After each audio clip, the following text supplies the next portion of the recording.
Bu günləri çox gözəl gündür. Yəni, böyük sənətkarla görüşürük. Mən Cəlal müəllim haqqında çox danışa bilərəm. Yəni, o qardaşım demişim, sutkalarla. Ancaq burada vaxt azdır. Allah Teala sevdiyi bəndəsinə üç şey bəxş edir. Biri gözəllik, kişi qiyafəsi, gözəl danışıq, nitq. Cəlal Əkbərov kimi danışamıyor. Səs. Cəlal Əkbərov kimi səs olamıyor. Alqışlayan bir şeyini.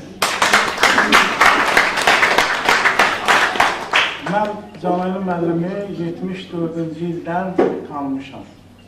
74-cü ildə mən Lənkəranda il şənliklərinə hələ başlamağa getmişdim. Bunu Hacı bilmir. Deməli, kiçik bazarda, dəniz qırağında bir univermaq var idi. Ona parçalar satırdılar, pal-paltar. Orada qəşəng qızlar işləyirlər. Mən də qohumundan, mənim anamın anası Xanıqı Lənkəranlılar. Gəldim, gördüm bir dənə gündürboy oğlan girdi içəri. O adamlar cürəbəzir olarak deyir, adam var ki, qaç üzündən, fitnələr tökülür gözündən. Adam da var hər sözündən, könül açan dastan olur, hər əsrdə insan olur, yaxşı olur, yaman olur. Baxan görünür, bir dənə sümpatçı oğlan girdi içəri, gündürboy, böyle baynayıb. Yaxınlaşdı, nə soruşdu qızlardan, görüb qızlar buna çox maraqlanırlar. Mən də Cəlilabaddan təzə qalmışam. Lənkərana, mənim qohum dedi ki, bunu tanıyırsan, demək, tanış gəl dedi, öyle Cəlal Əkbərov da. Xanəm dedim, o zil səs olan, orada da mən buna, necə deyirlər, çəkindim yaxınlaşmağa, çünki olur, hər şeyin yeri var da. Sonra Bakıda gəldim, tanış oldum. Yəni, Canarı müəllim, mən bunu oxumağına qulaq asıram. Məsələn, indiki oxuyanlar var, mahnılar dəftər oxuyurlar. Onların oxumağına qulaq asıram. Mənim gözümün qabağına bir gəlir. O sirapsat satırdılar, indi də var.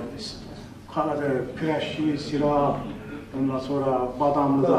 O dükanlar mənim gözümün qabağına gəlir. Oxuyanlara qulaq asıram. Amma Canarı müəllimə qulaq asıram. Ay kişi, Babək qalası var Qaradağ mağında, İranda, mən orada çox olmuşam.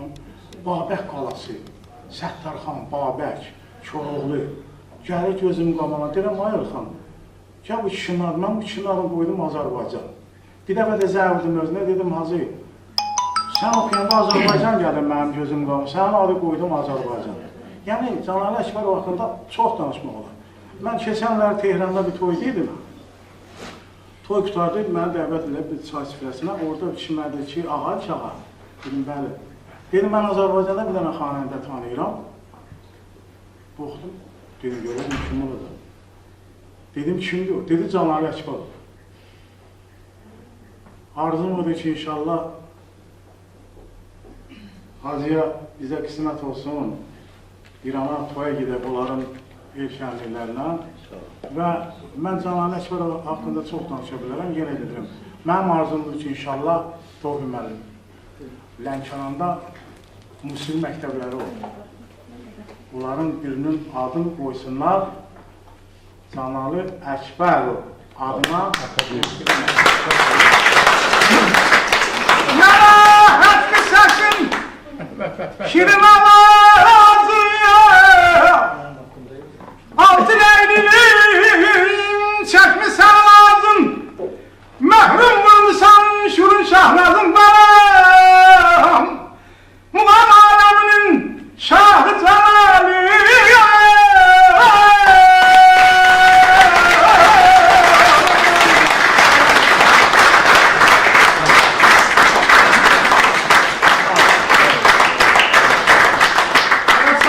Danışanlar üçün vaxt yoxdur. Sonra Tofiq müəllimdə ki, sən çox danışdın. Çox gözəl. Böyük sənətkardır. İnşallah 100 illikdə.